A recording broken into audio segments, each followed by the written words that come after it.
sejas meu universo.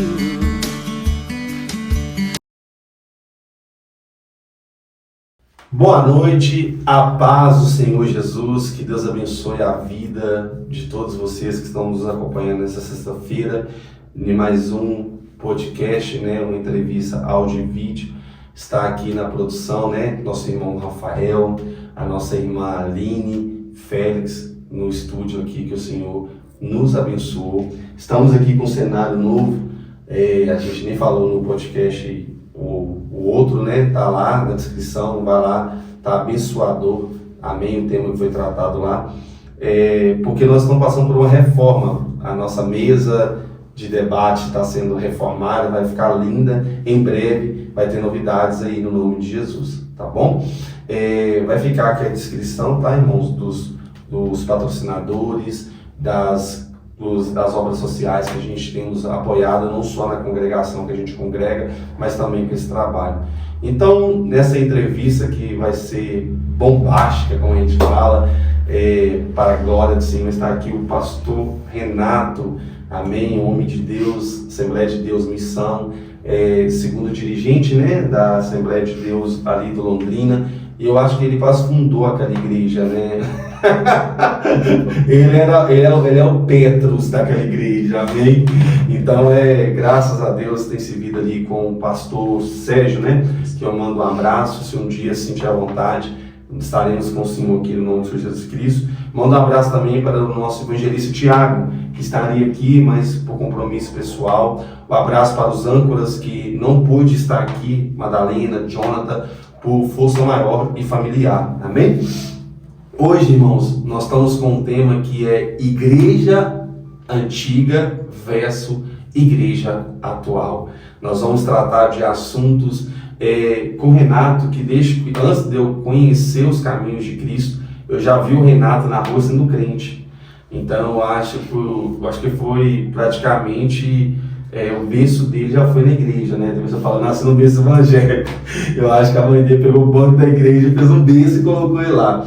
Então, ele vai se apresentar, amém, e eu desde já agradeço a esposa também por ter liberado o Renato para estar aqui, amém. Então, se apresente para os nossos ouvintes, Renato, em nome de Jesus, seu nome, quem você é, e um abraço para a sua digníssima.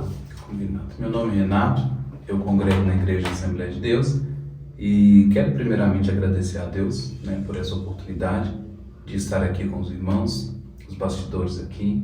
É uma alegria imensa poder compartilhar a nossa fé, aquilo que temos de melhor, aquilo que nós almejamos de melhor na nossa vida, e fazendo parte da Igreja do Senhor Jesus Cristo. Hoje estou na Igreja Assembleia de Deus, congregando, servindo o Senhor, cooperando como segundo dirigente lá da nossa congregação. É um prazer estar aqui com o pastor Venâncio, é um amigo antigo, conheço de outros tempos, Amém. Mas fico muito feliz de ver a obra que Deus fez em sua vida. Amém. E é um privilégio estar aqui, mais uma vez, e espero que tenhamos um podcast abençoado. Vai ser abençoado.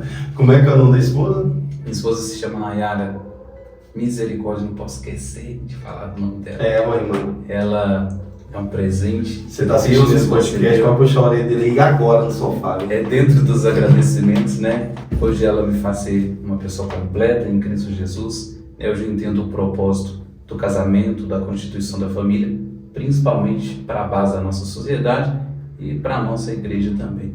Um abraço para minha esposa e eu declaro novamente que eu a amo em Cristo Jesus. Eu amo a forma como Deus nos uniu e a forma como Deus tem nos usado e nos levantado para essa geração. Amém. Amém, irmãos. Nós vamos iniciar, irmão Renato, com esse tema, Igreja Antiga versus Igrejas Atuais. Então, nós vamos ler dois textos que foi proporcionado mediante a pauta, que é em Provérbios, no capítulo 22 e no verso 28, está escrito assim: não remova os antigos limites que teus pais fizeram. Em outras traduções, não remova os marcos antigos que seus pais colocaram. E para frasear e para citar outro texto para a gente fazer um contraste do que vai ser introduzido aqui para os nossos inscritos, a carta do apóstolo Paulo para a igreja de Roma, no capítulo 12 e no verso 2, que é um texto muito conhecido, está escrito assim: não vos conformeis com esse mundo, mas transformai-vos pela renovação da vossa mente, e experimenteis quais seja a boa e agradável e perfeita vontade de Deus. Renato, nós sabemos que o tempo que nós vivemos, o tempo atual, mas para ser mais bem sincero, o tempo da igreja brasileira está vivendo um tempo de um desligamento pós-pandêmico, que até em um podcast atrás, que a gente falamos igreja pós-modernidade, eu posso dividir que pós-pandemia teve, como se diz, uma mortandade, e eu acho que a igreja teve uma grande oportunidade de sofrer um avivamento no Brasil, que foi no momento do caos, eu sei que fomos impedidos por governantes de cultuar até contra a Constituição, mas não ignorando também os conselhos sanitários, mas os pastores também deram um jeito de dividir as permissões, né, à distância. Mas eu vejo que a igreja antiga, você que já tem uma longa caminhada com Cristo, em outro tempo era um pouco mais diferente e a gente não tinha as ferramentas que nós temos hoje. Oxalá, se naquele tempo a gente tivesse o alcance que temos hoje. Estamos trocando ideia entre amigos e esse vídeo ele pode alcançar do outro lado do mundo, entendeu? Pelo aplicativo do YouTube e a página do YouTube. Mas basicamente, você já deu uma introdução de quem você é. Eu vou te fazer uma pergunta e já vai uma bomba pro seu peito no nome de Jesus. E se no meio dessas perguntas também que eu vou fazer, se você quiser citar um pouco de experiência, testemunho, fica à vontade no nome de Jesus, tá bom? E a primeira pergunta, Renato, que eu tenho aqui proposto é: como você vê a igreja no tempo atual?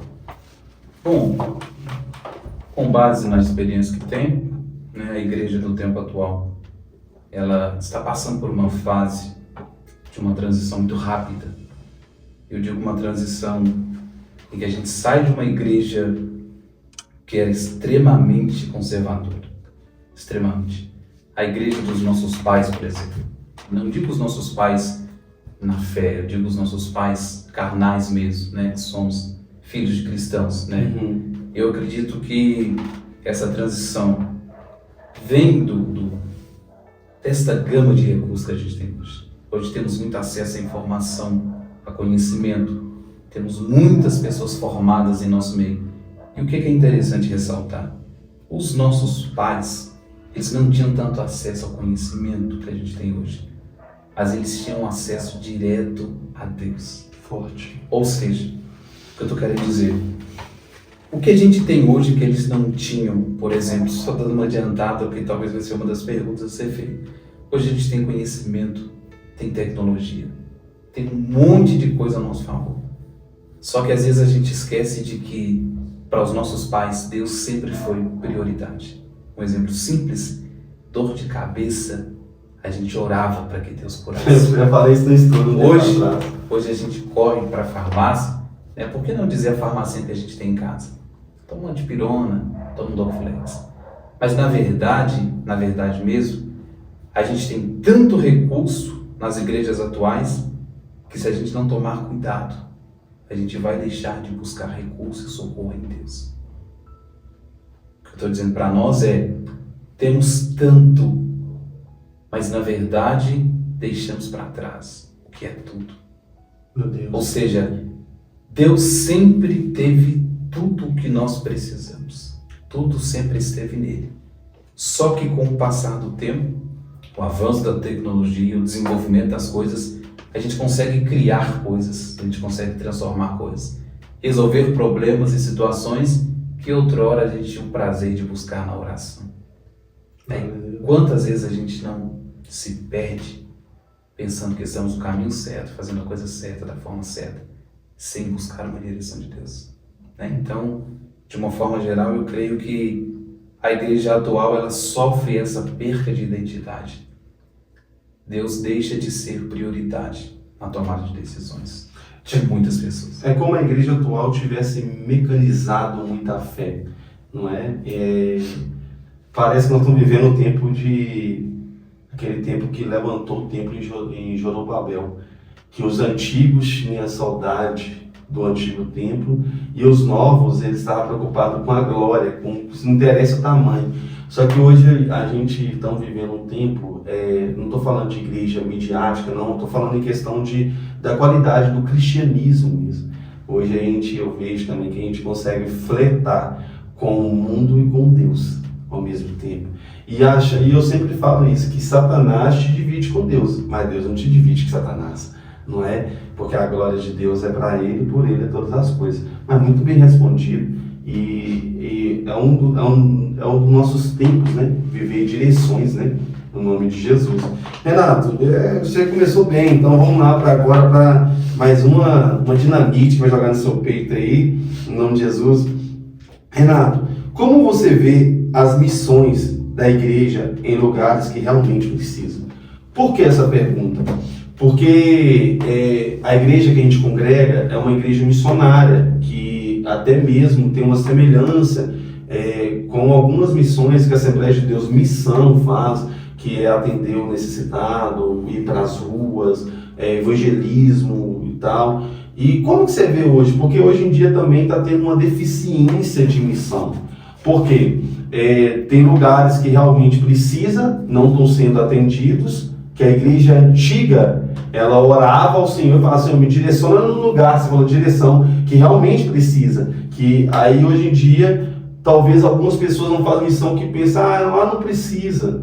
Exemplo, na rua tem gente que leva, na praça, para que fazer culto, panfleto. Como é que você vê hoje o cenário atual, as igrejas, pode generalizar todas, não é que você congrega, as missões no lugar que precisa, realmente será que está sendo atendido? Bom, de uma forma geral, né, na verdade a gente tem uma grande deficiência em todas as áreas, principalmente sociais. Se a gente voltar um pouquinho em Atos dos Apóstolos, por exemplo, a gente vê que a igreja vai começar a ter necessidades. Os apóstolos vão ter uma reunião e vão dizer, separem homens cheios do Espírito Santo para cuidarem das necessidades do órfão, da viúva, daqueles que precisam, para que nós possamos nos dedicar ao ministério da palavra e da oração. Ou seja, ali começa a se ter uma visão de que a igreja não é apenas uma reunião, um culto, uma celebração. Mas as pessoas que estão ali, elas precisam de assistência. Né? A gente não pode só chegar nas pessoas e liberar uma palavra sobre a vida delas, sabendo que ela está precisando de uma roupa, de um pão, de um banho. Então, às vezes a igreja deixa de ver essas necessidades. Ou por que não? Culpa as pessoas por estarem em determinadas condições, talvez apontando um pecado, um erro do passado. A gente mora aqui no bairro há tantos anos, e eu conheço pessoas que tiveram uma vida muito melhor do que como estão hoje, e eu não usaria o juízo para julgá-las, mas é o tempo de acender as mãos. Então, a igreja atual, ela passou por uma fase, né? A Assembleia de Deus, por exemplo, ela é pioneira nas missões evangelísticas. A maior igreja de número de membros do Brasil. Hoje é a Assembleia de Deus, mas ela sempre teve esta preocupação, a formação de obreiro de campo. Por exemplo, eu sou o líder do departamento de missão na minha igreja. A Assembleia de Deus tem um departamento exclusivo de missão. Toda a congregação da Assembleia de Deus tem um líder de missão local. Ele é responsável por programar evangelismo, programar cruzada evangelística. Esse ano, inclusive, já quero deixar aqui, nós teremos uma lá no Campo do Ratão, uma grande cruzada evangelística. O objetivo é ir de porta em porta, bater na porta da casa das pessoas, oferecendo o que a gente tem de melhor, que é Jesus. Às vezes as pessoas não têm condição de sair de onde elas estão, mas às vezes a gente pega a caixa de som, sai para a rua, liga o som E um Deus te abençoa e um Jesus te ama, faz toda a diferença. Conto um breve testemunho. Meu pastor, presbítero Sérgio, ele disse que uma das nossas menores congregações, aqui da nossa região, do nosso setor, eles faziam um culto semanal evangelístico. Uma caixa de som na porta de uma casa, às vezes 2 ou 3 irmãos ali, naquele trabalho, mas cantavam louvores, pregavam a mensagem. Lindo. Em nenhum desses eventos, uma pessoa disse, olha, eu estava para me matar. Eu ouvi a palavra ministrada. Eu não quero me matar, eu quero oração. Ou seja, o poder que a igreja tem. Irmãos, quando Jesus vem, convoca os seus discípulos, funda a igreja, ele despede deles dizendo, ide por todo mundo, pregai o meu evangelho a toda criatura. Quem crê e for batizado será salvo. Quem não crê. E há uma pergunta lá em Romanos, e como ouvirão se não há quem pregue? E como pregarão se não forem enviados? Espera, já fomos enviados. O que acontece no nosso tempo é uma negligência da nossa responsabilidade como discípulos de Jesus. E assim, já concluo, de uma forma geral, a gente precisa orar por um despertamento espiritual nesse sentido. Não é normal a gente passar e ver as pessoas à margem da sociedade e não sentir o sentimento de Cristo Jesus, de amor e de compaixão por essas pessoas. Eu servo essa resposta. Amém. Ô Renato, a terceira pergunta que eu vou fazer, ela um pouco é um gancho, é como se fosse um anzol para puxar da segunda. Por que eu vou te fazer essa pergunta? Porque, infelizmente, nós vivemos um tempo, não todos, tem os remanescentes, tem os puros de coração do Senhor, que eles não vivem uma vida resultadista no reino de Deus. Vivem uma vida de frutos. Eu mesmo já tive uma experiência nas ruas, do cara virar para mim e falar assim, que a gente sempre gosta de falar do trabalho que a gente tem lá, né, de levar o alimento e tal. Eu sou apaixonado por missão, entendeu? Aí o cara falou assim, você falou de julgar, né, juiz de valor, será que você precisa ou não? Aí o cara falou comigo assim, pra que você tá me dando comida? Aí eu olhei pra ele e falei assim, porque você precisa de comer, ué. Oi, mas eu vou voltar a usar droga. Eu falei, problema seu, sei que você pode ser liberto dessa droga. E ele virou pra mim e falou comigo assim, mas isso aí, se não mudar a nossa vida? Eu falei assim, amigo, eu não sou o Espírito Santo. Eu posso orar para você receber agora. Você quer ser alcançado pela libertação? Por enquanto, eu estou servindo ao meu Senhor. Então, quando eu te entreguei o pão, o que eu te falei? Que quando a gente leva alimento, a gente fala, Jesus mandou trazer para você.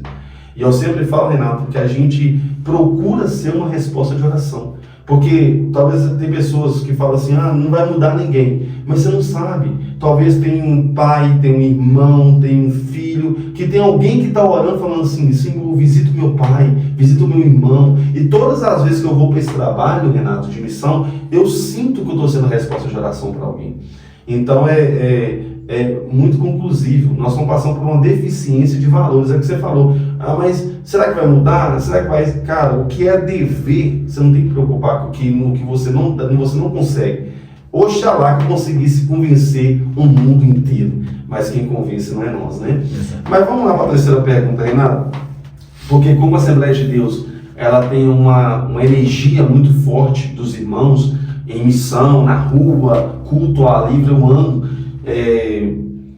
Tem uma terceira pergunta aqui que é, qual o resultado que você vê nas missões na rua? Por quê? Na nossa congregação nós fazemos o evangelismo no ônibus, juntamente, mando um abraço para a evangelista Aline, que tem um trabalho sozinha, entre aspas, porque algumas vezes eu vou com ela, mas pela demanda ela evangeliza indo para o trabalho, entregando a mensagem do Evangelho. Só o ano passado ela conseguiu entregar, se não me falha a memória, 13.800 panfletos. Então, entre aspas, foi 13.800 almas que receberam o Evangelho de Cristo. Uma pessoa.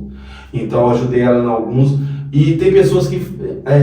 eu não me entristeço por isso. Mas tem pessoas que talvez estão nos ouvindo que tem esse despertar dentro da igreja dele, até da Assembleia de Deus Missão, que tem isso e fala assim, e já ouviu de alguém, como você já ouviu aqui, entregar panfleto não muda nada não dá resultado, e tal. E as pessoas esqueceram que como você falou, Jesus já nos despediu falando ide. O que ele falou com o discípulo ratifica em nós. Então, você falou de um resultado, mas se você quiser também, qual o resultado que você vê na questão das missões na rua? Seja ela para entregar alimentos, seja ela para evangelismo? Bom, de uma forma geral, a sociedade está com seus valores invertidos, né? A gente vive uma grande crise de inversão de valores.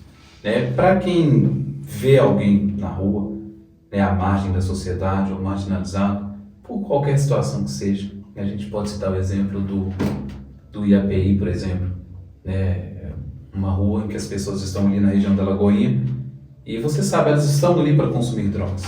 Ali você encontra todos os tipos de profissionais. Eu estive em alguns trabalhos ali com uma equipe chamada Resgate.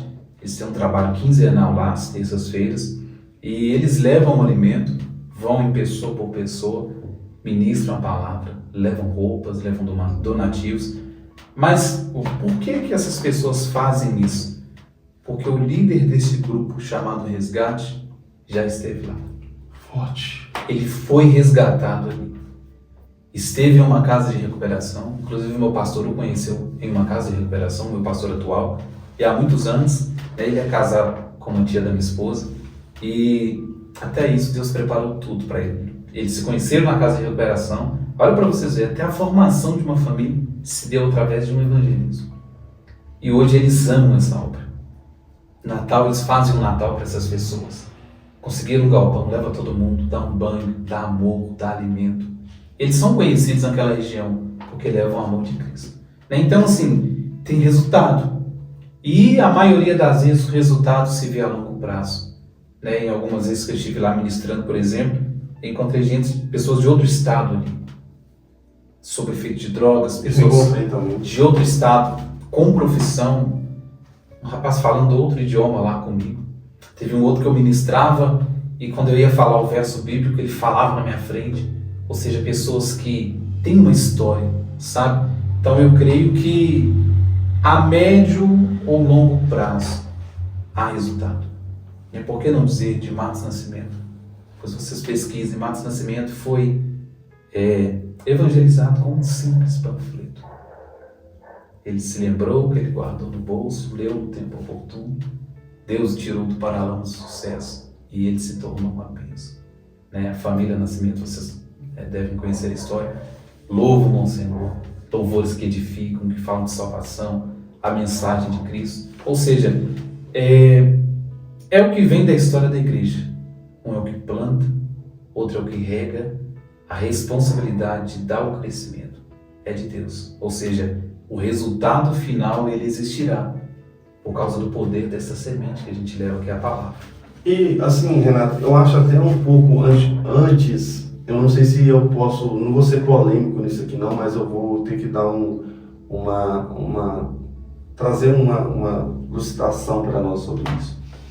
Antes, quando eu sabia que ou viesse ao meu conhecimento que você, através de um evangelismo, através de uma pregação no altar, através de uma visita no lar, famílias foram ganhas, foram restauradas, os crentes, eles pulavam de alegria porque eles entendiam que o reino de Deus estava ganhando com aquilo.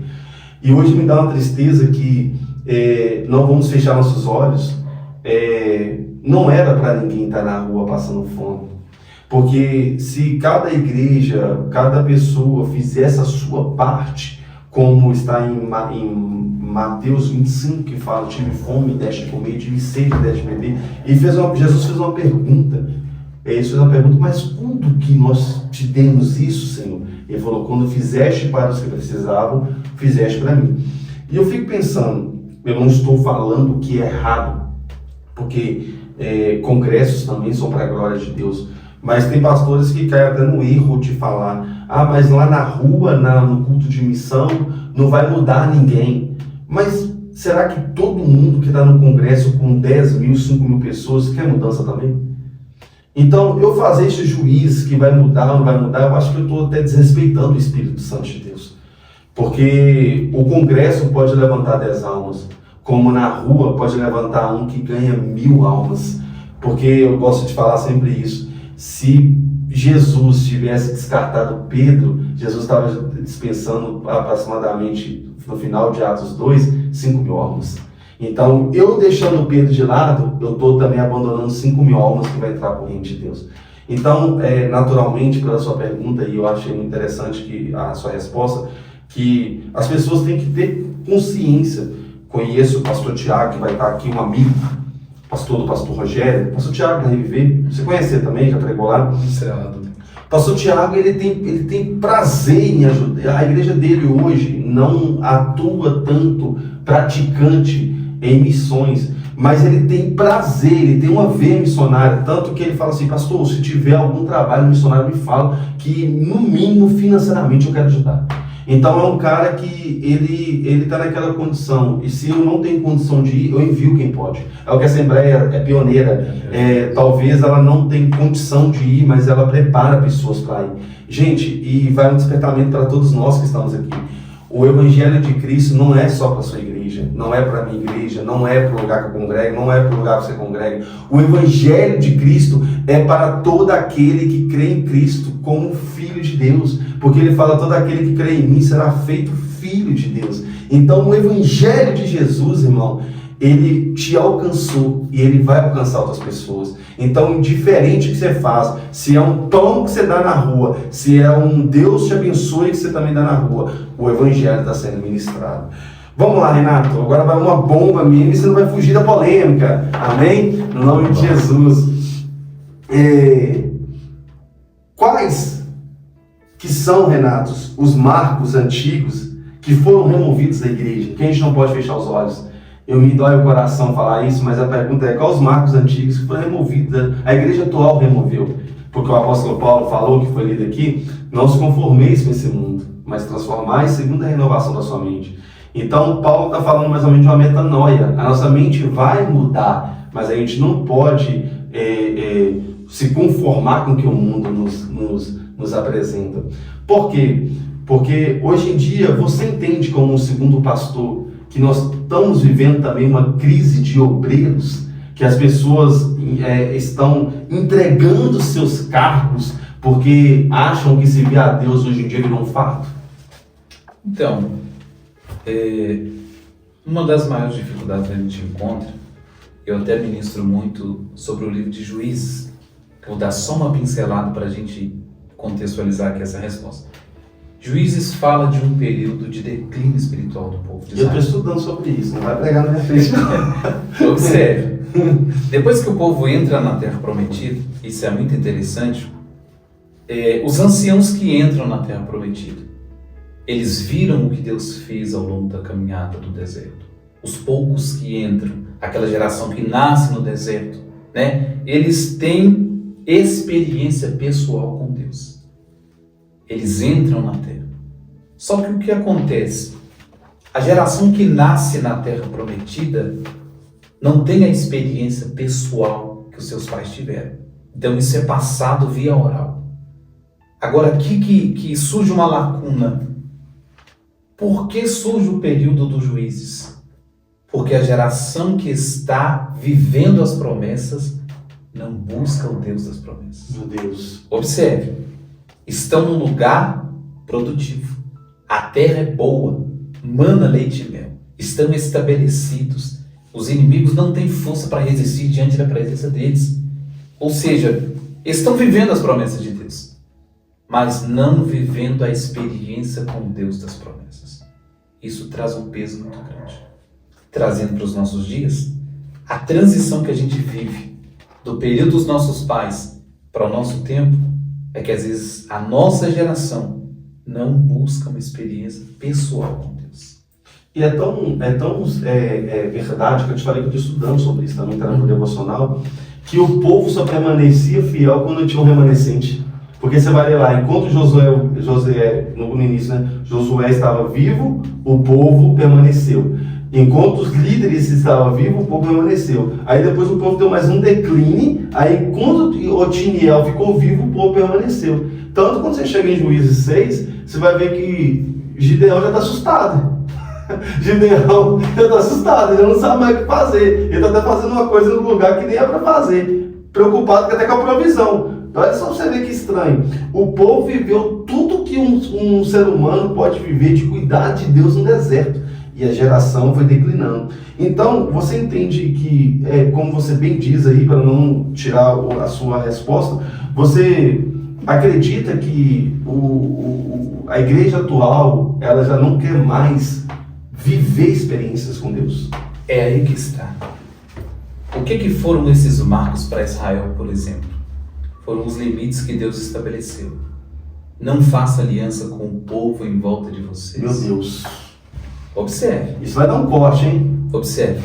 Não faz aliança com o povo, porque vocês são um povo separado. Vocês não precisam ser igual aos outros.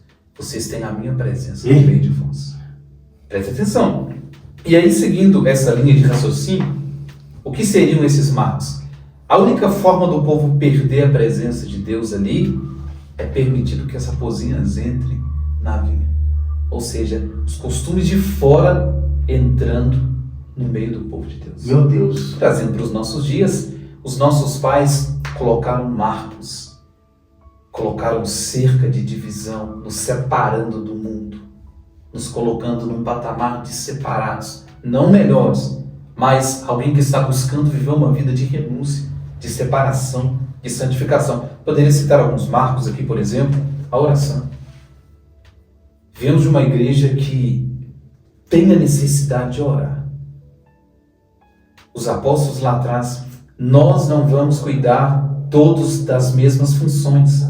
Vamos levantar diáconos. Os diáconos cheios do Espírito Santo, eles vão cuidar das necessidades das mesas, de servir, de cuidar do mantimento. Mas nós, liderança, não nos afastaremos da oração, do ensinamento da palavra, ou seja, a pregação do Evangelho. Qual que é a nossa maior dificuldade hoje? Conseguir fazer com que a igreja ore. Meu Deus. Eu preciso citar a denominação onde eu estou. A Assembleia de Deus tinha por costume chegar pelo menos meia hora antes do culto para dobrar os joelhos e orar. As nossas orações, Deus manda o visitante, traz de volta os irmãos que se afastaram da sua presença. Salva alguém aqui nesta noite. Manifesta o seu poder e a sua glória neste culto. Eu falo pelas experiências dessa transição. Tem mais de 20 anos que eu estou na Assembleia de Deus. Hoje, a gente espera passar o período da oração. Eu falo a gente, me colocando nesse meio, mas sabendo da necessidade que a igreja tem de voltar à oração. Este é um marco que nunca deveria ser movido. De forma alguma. As pessoas esperam terminar o período de oração para chegar no culto. Ou seja, já negligenciam uma das melhores partes do culto. E se você for olhar bem, né, culto de oração, ministério que antes a gente falava ministério de oração, né? Ministério de oração mesmo, se a igreja tiver 100 membros, se for 10, você está no lucro. É um sonho. Você está no sonho. Eu cito o meu pastor, por exemplo. Meu pastor, ele diz: Renato, nós somos a liderança da igreja. A gente precisa orar. As pessoas que estão lá precisam ver a gente orando. Eu disse: pastor, eu pego o serviço 7 da manhã. O senhor também trabalha por conta. A oração é de 7 às 8, então... Ele falou: então nós vamos ter oração de 6 às 8. Eu e você vamos conseguir estar. Glória a Deus. Ou seja, às vezes a gente dá a desculpa do tempo, mas tempo é prioridade. Deus precisa ser prioridade novamente em nossa vida. Amém. A gente tem tempo de comer, de trabalhar, de dormir, mas não renunciamos a uma parte desse tempo para orar, para ler a Bíblia, para visitar, para ligar para alguém. Irmãos, nós estamos vivendo uma fase tão absurda que uma ligação, uma mensagem de WhatsApp hoje pode salvar alguém do suicídio. Uma mensagem do Senhor. Verdade. Então, que Deus nos ajude a entendermos essa fase que estamos vivendo, né? e a trazer de volta este marco, essa estaca. Amém. Oração. Vamos lá para a quinta pergunta, já está quase acabando, então não deixe lá de se inscrever no canal, de deixar o like, envia lá, Renato, para todos os grupos de Assembleia de Deus, pregador, grupo da família, onde tiver treta, manda lá que a palavra de Deus vai ser semeada, amém?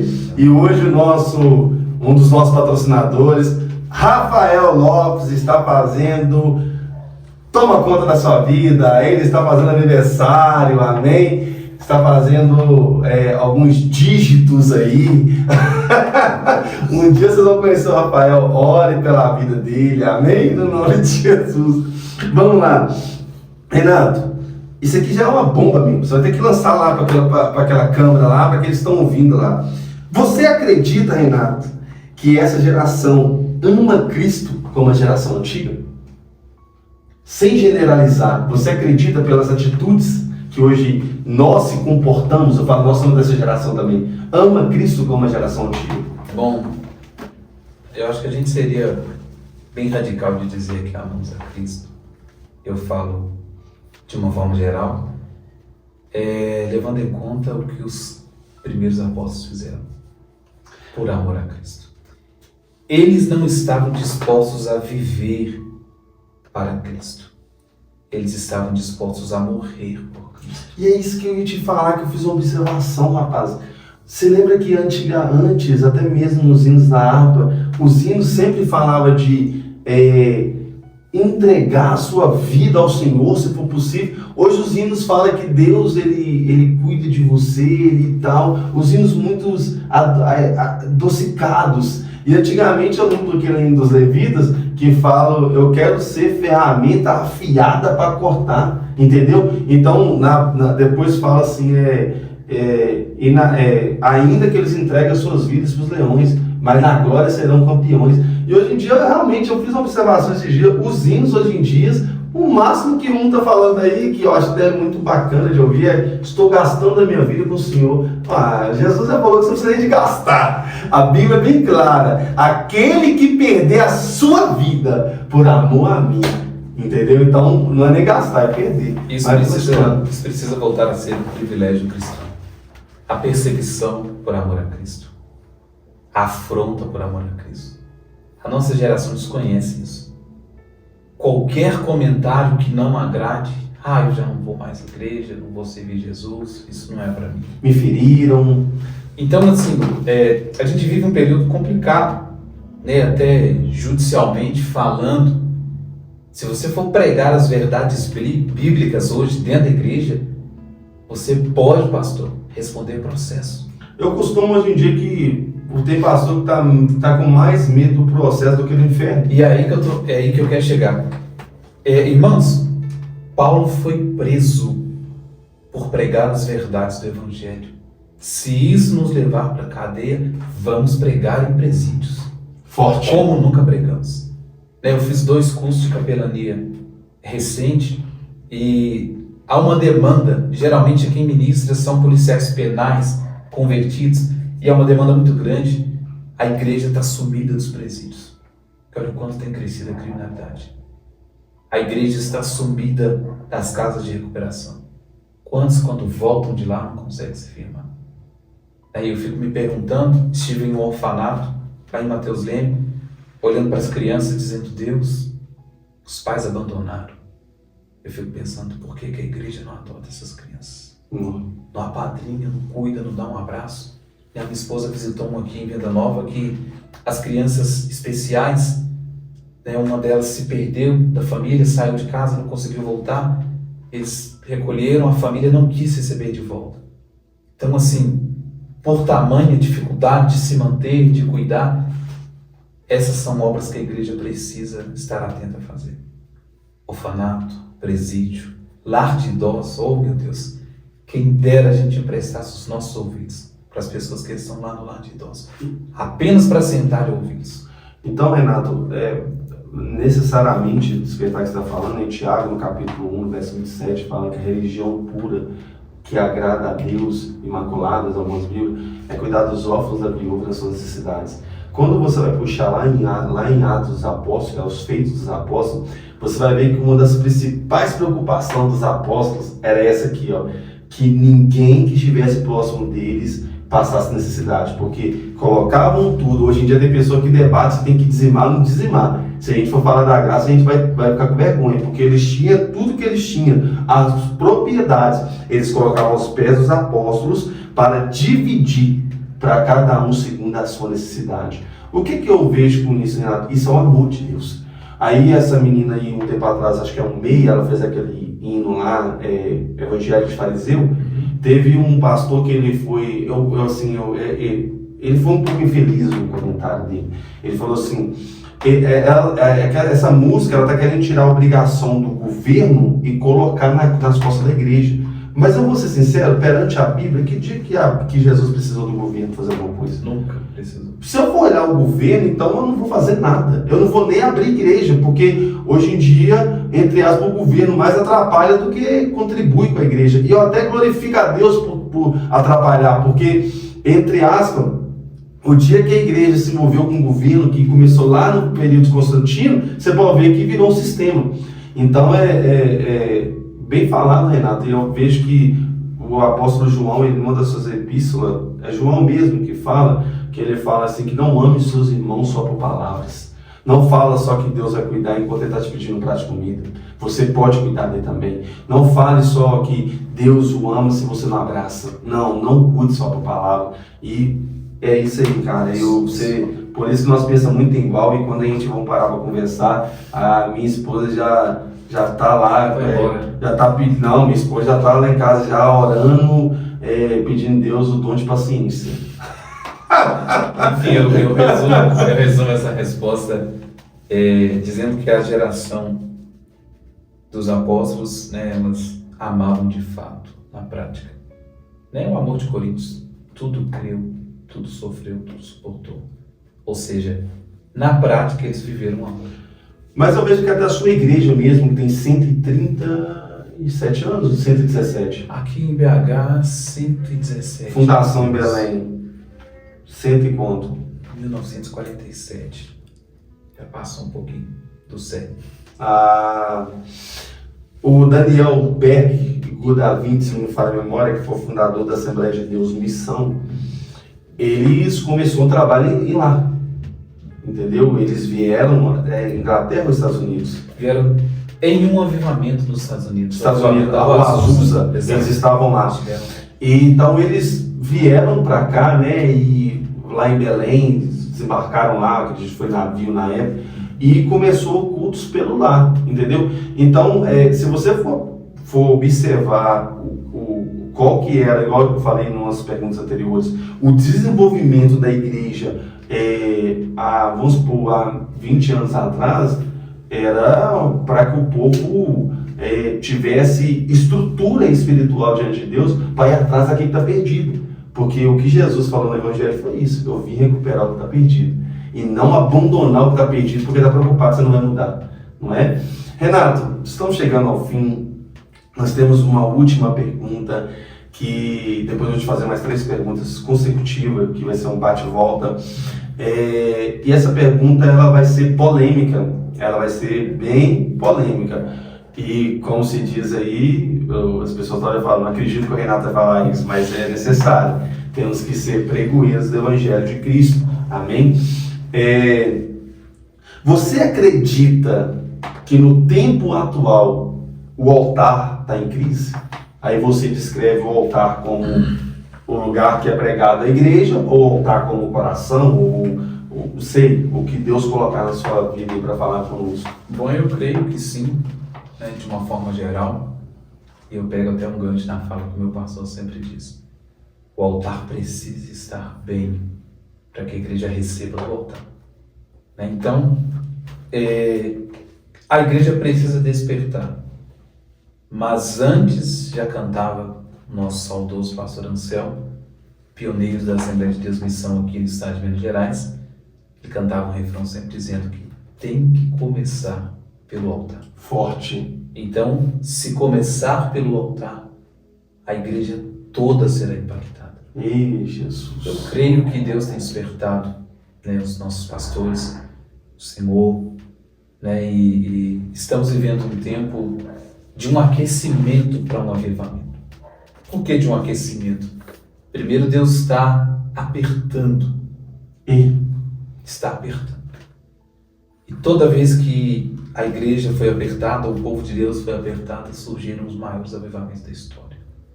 Você acredita no avivamento nacional ou no avivamento fragmentado, como foi lá na Rua Azusa?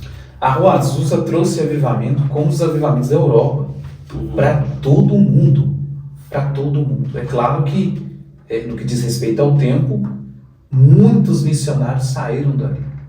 Né? Igual a gente citou aqui os fundadores da Assembleia de Deus no Brasil, Daniel Berg e Gunnar Wingren, eles foram direcionados pelo Espírito Santo para uma cidade chamada Belém. Foram achar no mapa, Belém, Pará, Minas Gerais, Brasil. Ou seja, vieram para cá com um propósito, fazer a vontade de Deus. Então eu creio que haverá sim um avivamento a nível nacional. E eu não falo de denominação, não falo de placa de igreja. Eu falo porque Deus está inflamando o nosso coração para esse tempo. Amém. Eu acredito assim, no avivamento fragmentado, naquele que quer, entendeu? Porque eu vejo que para ter um avivamento, o que antecede dele é o arrependimento e a mudança de comportamento. E eu sei que Deus está levantando um povo. A pessoa fala assim, isso é clichê, Deus está levantando um povo. Deus sempre vai levantar um povo. Os antigos falavam uma coisa, e meu pastor também falava, uma coisa muito interessante, que fala assim, a obra de Deus ela não perece pelos homens. Se você não quiser, Deus levanta outro.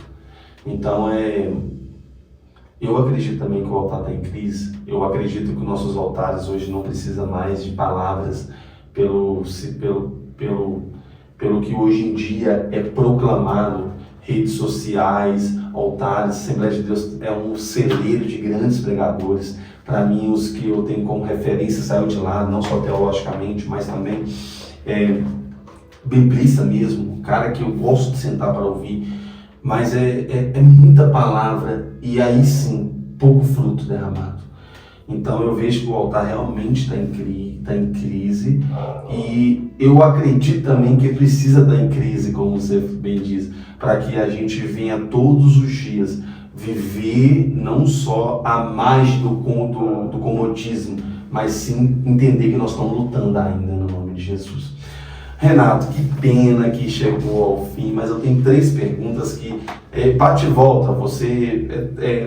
A resposta é 10 segundos cada uma. Mas Deus abençoe. Eu quero que nós voltamos aqui no nosso novo estúdio que vai ter, né, nova mesa e tal. O Tiaguinho também. Se tiver alguém lá da sua igreja também que queira sentar aqui para a gente elaborar um tema, pode ser uma mulher de oração, o pastor também, pastor Sérgio, que eu mando um abraço. Mas eu tenho o costume de fazer 3 perguntas quando o convidado vem pela primeira vez.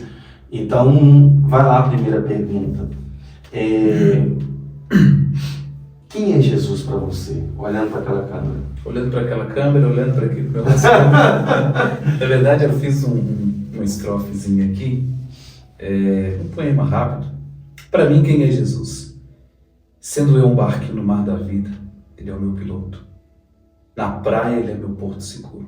Como servo, meu senhor, a qual eu sirvo com amor. Como ovelha, Ele é o meu pastor, que me guia e me guarda com segurança. Como perdido que eu fui, Ele é o caminho. Como enganado pelo pecado, Ele é a minha verdade. E, no meio dos delitos e pecados, morto, Ele é a vida. De forma resumida, Jesus é meu tudo. Amém. Que é isso, irmão? Eu acho que Shakespeare, como é falando, esse cara ia passar vergonha até esse agora. Amém? Vamos lá. Renato, sabemos que hoje em dia, antes o crente era observado pelo seu testemunho, e nem sempre por que ele falava, mas pelo que ele se portava. Qual o conselho que você tem como pastor, como um rebanheiro do reino de Deus, para uma pessoa que está começando a caminhada agora? Bom, para quem está começando a caminhada agora, Não é fácil de uma forma geral, né? Talvez alguém vai dizer, é fácil servir Jesus. Não é, mas é prazeroso, é um privilégio servir a Jesus, é uma alegria imensurável a cada dia. Eu diria para você, ore, porque a oração vai te estreitar o seu relacionamento com Cristo. Ore e não olhe para as circunstâncias da vida. As coisas vão apertando, mas você vai vendo que Cristo vai te guiando, vai conduzindo você. Leia a Bíblia e busque a sua própria experiência pessoal com Ele, diariamente. Amém. Renato, essa última pergunta vai ser o quê? Uma bomba. Vamos lá. Vai explodir agora a tela lá. Você sabe que se Jesus não voltar até lá, né? Nós que cremos no arrebatamento, no abrir e fechar de olhos, não é que a igreja será arrebatada. Respeita a visão de cada um, mas é o que nos identifica a bússola do crente, que é a palavra de Deus, né? Se Jesus não voltar até lá, ou ele pode voltar, você sabe que um dia nós vamos morrer. Sim. Isso é inevitável, vai acontecer alguma coisa, alguém vai ter que cantar lá, mais perto quer estar. Com certeza. Então, se hoje, Renato, fosse o seu último dia aqui na Terra, qual mensagem você deixaria para a igreja atual? Eu deixaria 2 versos da Bíblia, que está em Hebreus capítulo 10, verso 37 e 38, que diz assim: pois ainda um pouco de tempo, aquele que há de vir virá, não tardará.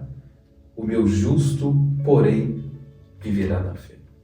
Então essa é uma mensagem que eu deixaria, porque quem ficar deve permanecer esperando pelo regresso do nosso Senhor Jesus Cristo. E a base do Evangelho, o grito de Lutero: o justo viverá pela fé. Forte. Meu amigo, muito obrigado. Eu que agradeço. Deus abençoe. Eu sempre aprendo com a sua humildade, com o teor bíblico que você tem, a esmeria que você tem na palavra de Deus. É gostoso ouvir um servo de Deus como você. Eu vou estar fazendo uma oração, queria agradecer novamente sua esposa, tá bom? Depois você volta aqui com ele, viu, irmão? Eu tô vendo que você é de missão, então você é igual a nós, você é meio doida também, né? O Evangelho de Cristo é loucura, né? Para aqueles que escutam, né? Então, vem aqui também em nome de Jesus Cristo, manda um abraço para minha esposa, ore pela vida do Rafael, ore pela vida do Zancra, ore por esse projeto, ore pela vida da nossa irmã Aline, tá bom? No final de cada vídeo vai ficar ali um pouquinho de um vídeo, não desliga não, tá bom? Vai ficar ali a loja da nossa irmã Aline com os produtos que ela vende, vai ficar lá também os projetos sociais, vai ficar também lá, pedir autorização aqui dos patrocinadores para divulgar o trabalho também lá da minha esposa, que ela tem uma empresa que chama, eu já tô falando da empresa, hein? Eu tô desenvolvendo, hein? DG Cakes, vai ficar lá, ela trabalha com a parte de confeitaria, então você precisar lá de auxílio também, visita lá a página do Instagram, vai ficar tudo aí certinho, no nome do Senhor Jesus Cristo. Amém? Esse assunto foi muito edificante, Renato. Eu já estou falando na frente do pessoal. O homem de Deus tem que ter palavra. Nós queremos você aqui de novo, no nome de Jesus. E, se possível, estende convite para os irmãos lá, porque o reino de Deus não é uma placa. O reino de Deus, ele é para todos os servos de Deus. Amém. E qual é o endereço da sua igreja? Se caso alguém quiser fazer uma visita num culto. A nossa igreja fica na rua Machado de Assis, número 314, aqui no bairro Londrina. Você que queira ir nos visitar, será um prazer recebê-lo lá. Você que quer ir congregar conosco, será um prazer também cuidar de você. Amém? E qual que é o dia de culto? Os dias de culto são domingo, às 18h30, quarta-feira, às 19h30 e sexta-feira, também às 19h30. Amém. Então, vai lá, irmão, faz uma visita. Se você é assembleiano, talvez está procurando uma igreja, mudou para o bairro agora, no bairro Londrina, ou até mesmo, vai lá, faça uma visita. Eu acredito que você vai ser bem amparado e os irmãos está ali com toda disposição no reino de Deus para viver um momento único com Deus. Amém? Eu queria que vocês, ouvintes, fechassem seus olhos, estarem ministrando uma oração para a sua casa, para a sua família, para a sua vida, e que nós não venhamos nos perder com o tempo atual, mas que a gente continue preservando o Evangelho de Cristo em nossas vidas. Amém? Senhor, meu Deus, Nesse momento eu te agradeço por essa entrevista que o Senhor permitiu aqui entrevistar o nosso pastor Renato. Eu te peço que abençoe ele, a família, abençoe o seu lar, alcance ele com toda a bênção do Senhor, para assim não só a sua vida material, financeira, sua vida sentimental, familiar, e que assim, Senhor, o Senhor venha cada dia conservando ele firme na fé. Eu te peço que abençoe essa pessoa que está nos assistindo, está nos ouvindo, se ela está dentro de um carro, está no trabalho, se ela está dentro da sua casa, no seu conforto, que as bênçãos do Senhor alcance elas. Senhor, muito obrigado por mais uma entrevista, que nós venhamos permanecer, como diz a tua palavra, aquele que permanecer até o fim será salvo. Que o nome do Senhor seja glorificado na vida de todos nós, no nome do Pai, do Filho e do Espírito Santo. Amém. E aqui nós ficamos com essa proposta, 1 Samuel 7,12 Cast, com o tema Até Aqui Nos Ajudou o Senhor. E vivemos aqui, irmãos ajudando os irmãos. Boa noite para todos nessa sexta-feira e vamos para a próxima entrevista. Amém. Amém? Amém.